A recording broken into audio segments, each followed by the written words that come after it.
Hello, my friends, and welcome back. Thank you very much for being with me again today. 4 topics for this video. The first one, my dear Polish friends, who are your leaders?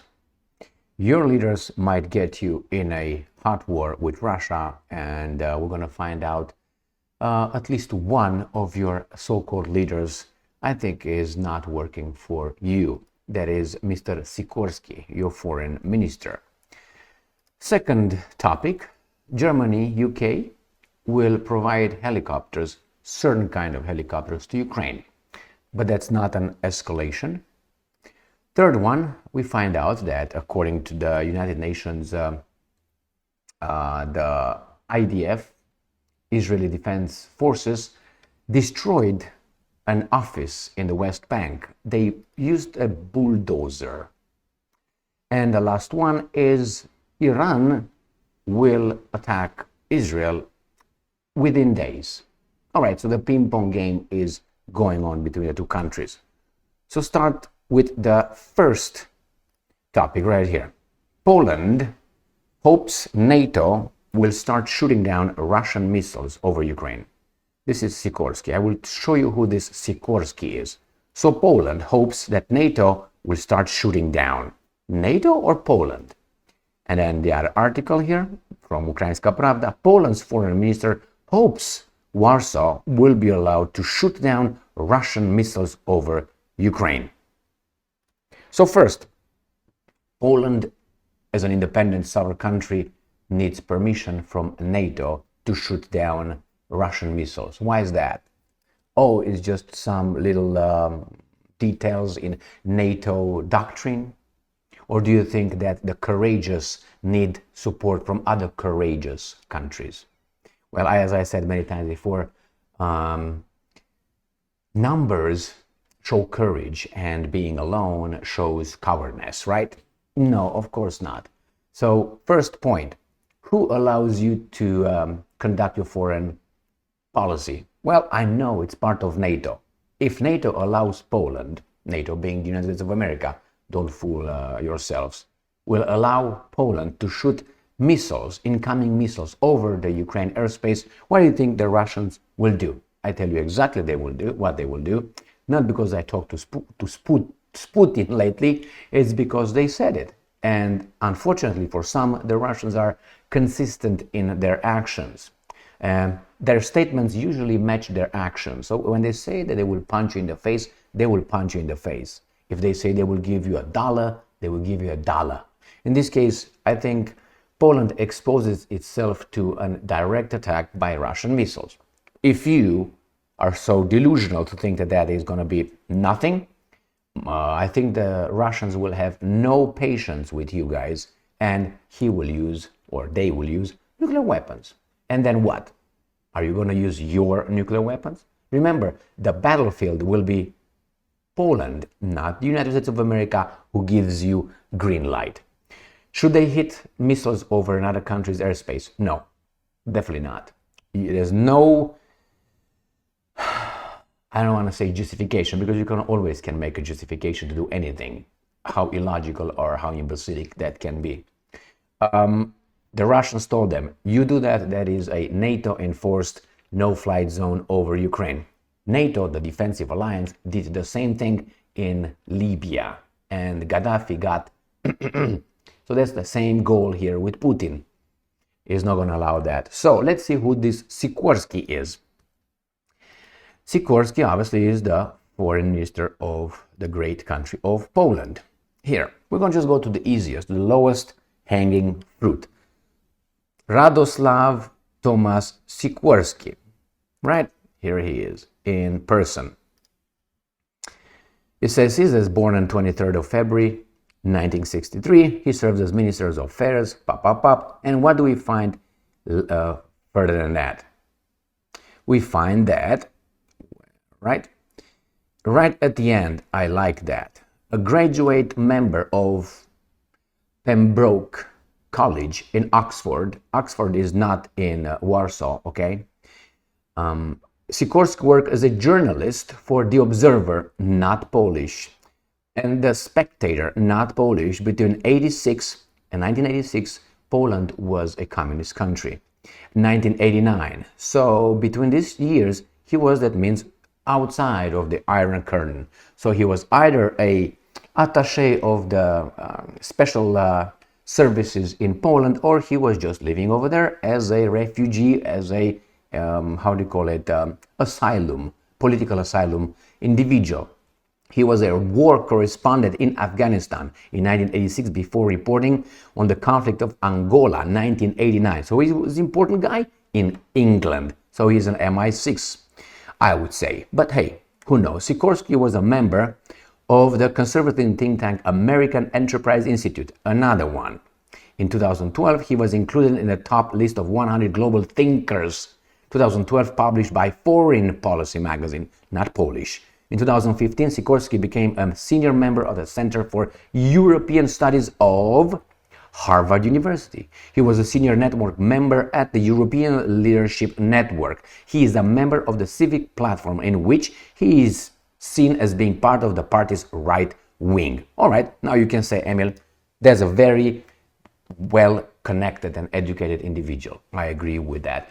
You can say he's a smart guy. I agree with that. You can say he's a courageous guy. I agree with that. But I do not think he works for the Polish people.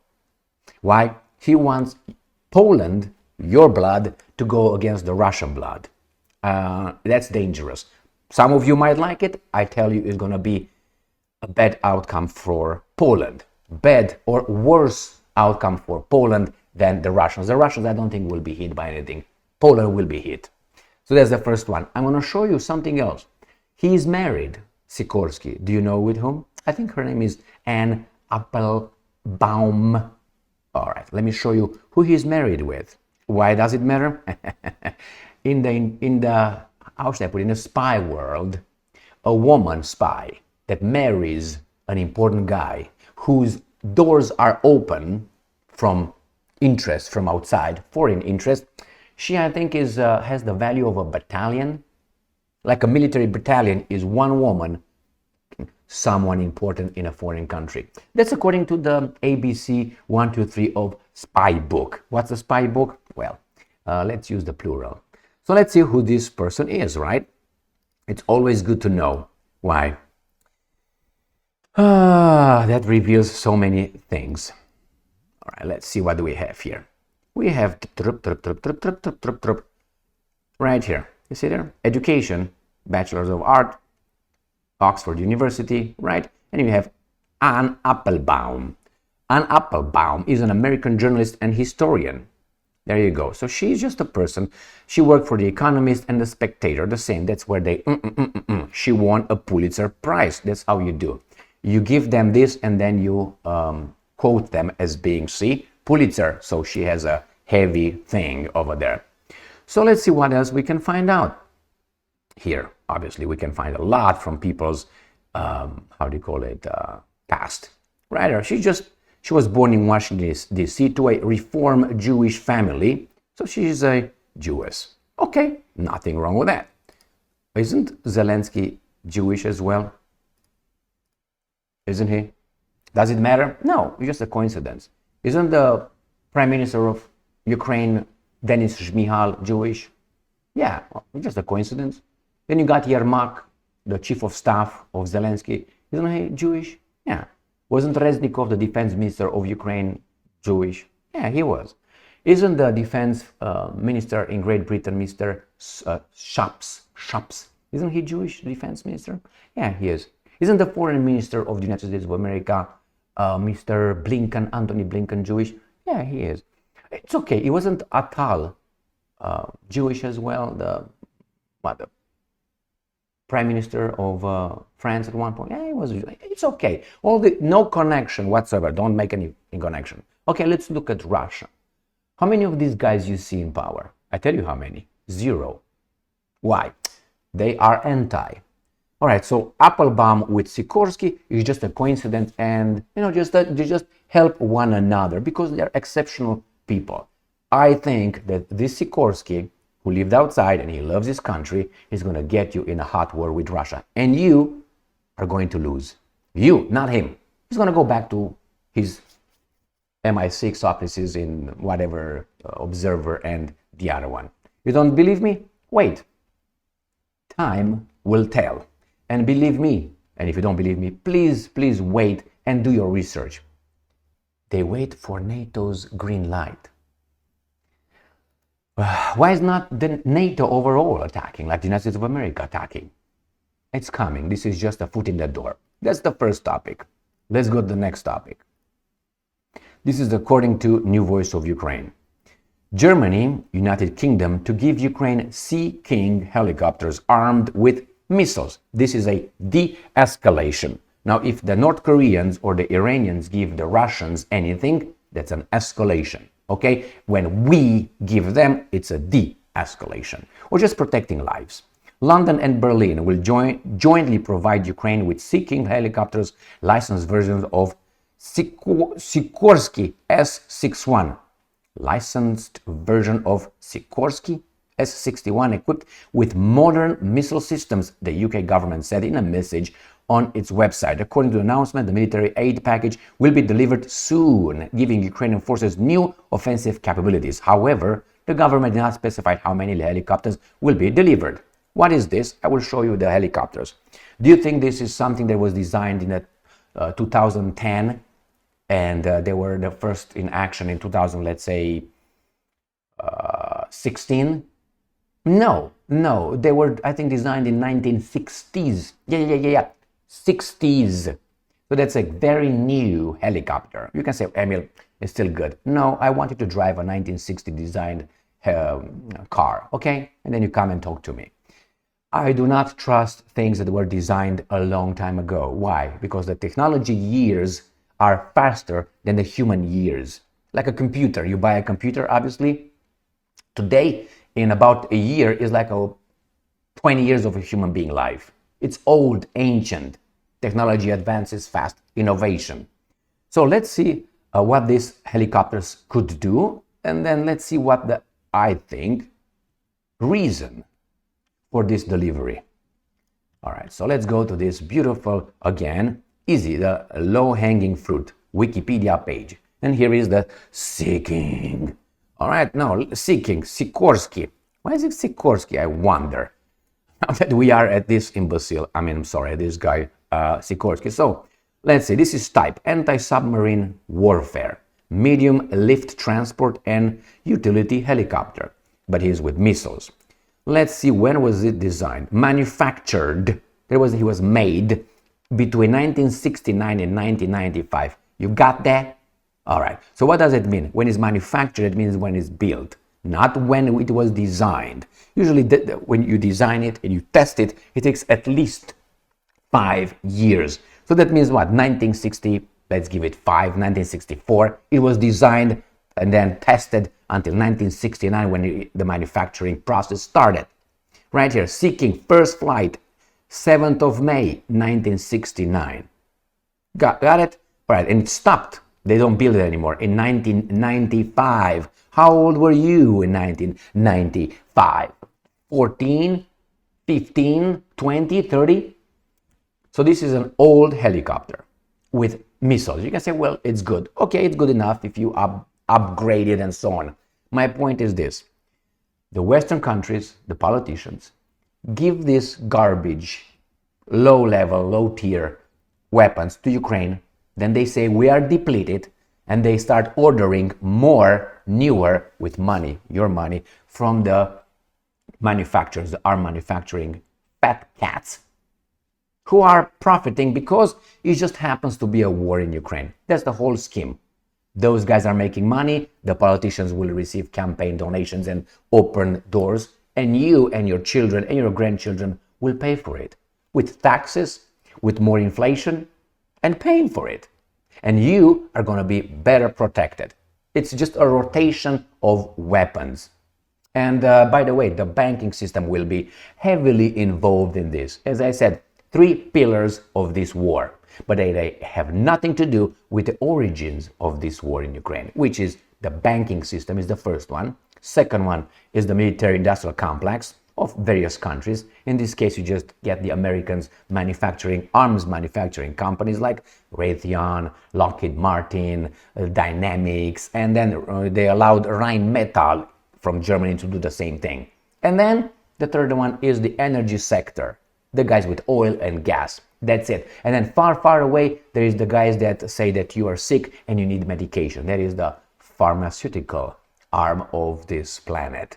All right, we got this covered. That's what it is with those helicopters. They just give their, like you go and give it to the Salvation Army, or you go to the whatever second-hand things. You just give it over there some old socks, all everything else from your closet, and then you say, honey, I have no clothes. I need clothes, honey. Where the fuck are the old ones?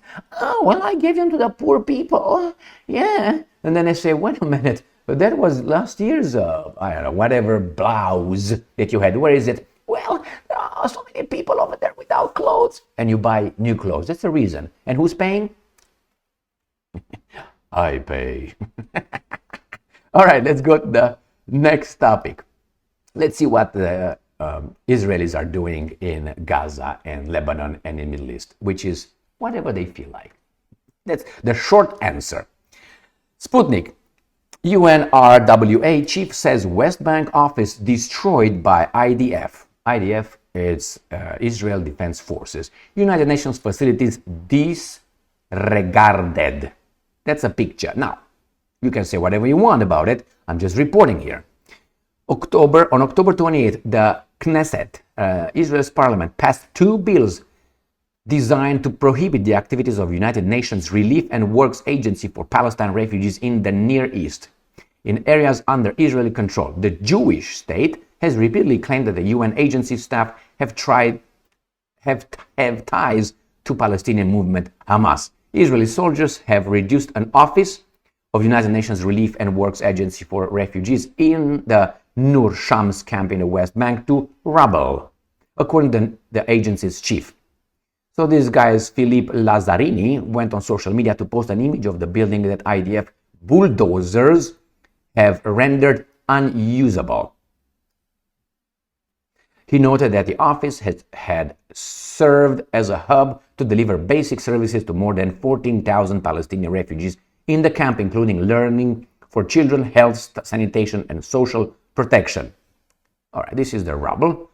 Lazzarini added that during the Israeli Defense Forces military operation, roads, water, electricity networks were also destroyed in the camp. And I'm quoting, once again, United Nations facilities are being routinely disregarded while they must be protected at all times, including in times of conflict. Well, what can you do? What can you do? And you got this one right here. IDF, according to Sputnik, bulldozers damaged United Nations RWA office in West Bank. And this is what it is. So, let's start first with this. What do you think about it? Do you think that that United Nations works with, it's infiltrated by Hamas? Possible, probable. I have no information, and I don't trust the intelligence services of Israel whatsoever. Okay, they are at war actually. So when you're at war, you know, the first victim of war is what? Yes, it is truth. That's the first victim. So thank you very much. The problem is, imagine that there would have been other countries doing this. What do you think the United Nations would have done? I think the United Nations Security Council will be put together in a fast meeting and they will all vote for sanctions for that country and then maybe military action. I don't know. All right, garbage. Let's move to the last topic. And this is the ping pong game between Israel and Iran. Why do I call it ping pong? I will explain. I already did in past videos. Russia today. Iran to attack Israel within days. Officials in Tehran have vowed a military response to the strikes West Jerusalem carried out last Saturday. Tehran is planning to retaliate for the last week's Israeli bombing of Iran before the US presidential election on November 5. Media outlets reported on Wednesday and Thursday, citing anonymous sources. So that is going to be, you see how this always refer to this as such right here. But they don't refer to the Iranian state. Have you seen here ending Iranian state? or I don't know, Russian state or Romanian state. Why is that? You know why. If you don't know, stick around. So yeah, why do I call it a ping pong? It's because in a war or in a fight, sometimes you punch, the other person punch, you kick, the other guy block, counter, and so on. It's a dynamic fight. It's not like I punch now, you just wait over there like this, and then after I'm done, gassed out, I'm starting bam, bam, bam, and then you, and then the other way. This is garbage. That's not how war works. This is a controlled works. How do you call it? Situation. That's not the right word. Conflict is a very much controlled conflict. What is that? IDF, the Israeli Defense Forces, I think it was Netanyahu who said, no, it was the foreign minister. One of the, I covered it yesterday or the day before. They said they will use different kind of weapons next time. What other weapons are going to use, bud? You used missiles, okay? You used airplanes, okay? So what can you use? You're not going to use submarines. That's not that's just a, how do you call it? A means of missiles. What are you going to use? Nuclear weapons? Oh, you don't have them? So my friends, I shoot first, you just wait, right? And then I tell you, my answer is coming, and I shoot next, and then you're just waiting. And no, that's not how war works. It works like this many, many times. Look in Ukraine. Do you think that the Russians are shooting and the Ukrainians are just docking, and then the Ukrainians are shooting and the other ones are docking? Missiles are going in both ways. So nevertheless, that's the way it is. I'm waiting for that to see what happens. What do you think will happen? These guys will definitely respond, and the Israelis will definitely respond. Will they use nuclear weapons? Very possible. If they have them, let's put it this way. I personally think that they have them. 99% CIA found out that most likely. I don't think CIA works with most likely. It should know, and I think they do. But, cover, and cover. Thank you very much for being with me again today. Stay strong, stay smart, look for the truth, and be just.